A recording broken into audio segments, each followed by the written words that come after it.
আসসালামু আলাইকুম। আরেকটি নতুন প্রতিবেদন নিয়ে আসলাম আপনাদের মাঝে। পরিচালনায় রয়েছে আর.এস. মেহেদী অ্যাগ্রো। আজকে আমরা এক গুরুত্বপূর্ণ কাজের জন্য একটা বাড়ির দিকে রওনা হয়েছি। গ্রামের এই বাড়ির গরুটি ঠিকঠাক নিয়মে হিটে এসেছে। হিটে আসা মানে কিন্তু খুব সাধারণ কথা না। এটাই হলো কৃত্রিম প্রজননের সবচেয়ে ভালো সময়। গরুটি আজ সকাল থেকেই একটু অস্থির, বারবার ডাকাডাকি করছে, খাবার কম খাচ্ছে, লেজটা তুলে রাখছে, আর জনিপথ দিয়ে পরিষ্কার সাদা পানি মতো স্রাব বের হচ্ছে। এসব লক্ষণ দেখেই বোঝা যায় গরুটি একদম সঠিক সময়ে হিটে আছে। গৃহস্থের সাথে ভালো করে কথা বলে গরুটার অবস্থা দেখে আমরা সিদ্ধান্ত নিয়েছি এই গরুটিতে শাহিওয়াল জাতের সিমেন্ট দিয়ে কৃত্রিম প্রজনন করানো হবে। শাহিওয়াল গরু মানেই শক্ত শরীর, ভালো দুধ আর রোগবালাই কম। গ্রামের আবহাওয়ার সাথে এই জাত খুব ভালোভাবে মানিয়ে নিতে পারে। তাই এই জাতের সিমেন্ট ব্যবহার করলে আশা করা যায় ইনশাআল্লাহ ভবিষ্যতে একটা ভালো জাতের সুস্থ সবল বাছুর পাওয়া যাবে। এই পদ্ধতিতে প্রজনন করালে উন্নত জাতের বাছুর পাওয়া যায়, প্রাকৃতিক প্রজননের ঝুঁকি কমে এবং রোগ ছড়ানোর সম্ভাবনাও অনেকটাই হ্রাস পায়।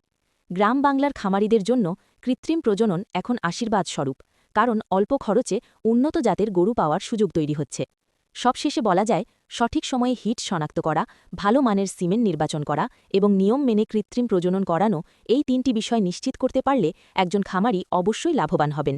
আজকের এই কৃত্রিম প্রজননের মাধ্যমে আমরা আশা করছি ভবিষ্যতে একটি সুস্থ, সবল ও উন্নত জাতের বাছুর পাওয়া যাবে, যা খামারের উন্নয়নে গুরুত্বপূর্ণ ভূমিকা রাখবে। কৃত্রিম প্রজনন গরু পালনের জন্য এখন গ্রামের মানুষের কাছে অনেক বড় একটা উপকারের বিষয় হয়ে দাঁড়িয়েছে। আগে ভালো জাতের সার পাড়া খুব কঠিন ছিল, এখন আর সেই ঝামেলা নেই। ঘরে বসেই ভালো জাতের সিমেন্ট দিয়ে গরু প্রজনন করানো যায়। ১. ভালো জাতের বাছুর পাওয়া যায়। ভালো জাতের সিমেন্ট ব্যবহার করলে বাছুরও ভালো জাতের হয়, শরীর শক্ত হয়, বড় হলে দুধও ভালো দেয়। এতে খামারের মান এক ধাপে বেড়ে যায়। ২. রোগবালাই কম হয়। প্রাকৃতিক প্রজননে এক গরু থেকে আরেক গরুতে রোগ ছড়ানোর ভয় থাকে, কিন্তু কৃত্রিম প্রজননে এই ভয় অনেক কমে যায়। গরু নিরাপদ থাকে, খামারও নিরাপদ থাকে। খরচ কম, লাভ বেশি। ভালো ষাঁড় পালন করতে অনেক টাকা লাগে, কৃত্রিম প্রজননে সেই খরচ নেই। অল্প টাকায় ভালো ফল পাওয়া যায়, তাই লাভটা বেশি হয়। ৪. সময় ও ঝামেলা কমে। গরুকে দূরে নিয়ে যাওয়া লাগে না, রাস্তার কষ্ট নেই। গরু নিজের জায়গাতেই প্রজনন করানো যায়, এতে সময় বাঁচে, গরুর কষ্টও কম হয়। ৫. সঠিক পরিকল্পনায় গরু পালন করা যায়। কোন জাতের বাছুর চাই, দুধ বেশি নাকি গরু মোটা তাজা, এইসব চিন্তা করে সিমেন্ট বেছে নেওয়া যায়, নিজের সুবিধা মতো পরিকল্পনা করা যায়। ৬. গ্রামের মানুষের আয় বাড়ে।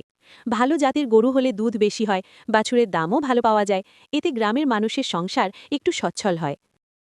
সবশেষে একটাই কথা বলবো, গরু পালনে লাভ করতে হলে সময় চিনতে হবে, নিয়ম মানতে হবে আর ভালো জাত বেছে নিতে হবে।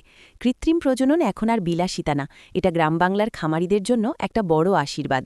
ঠিক সময়ে হিট ধরতে পারলে, ভালো মানের সিমেন্ট ব্যবহার করলে আর অভিজ্ঞ হাতে প্রজনন করাতে পারলে ইনশাআল্লাহ ফল ভালো হবেই।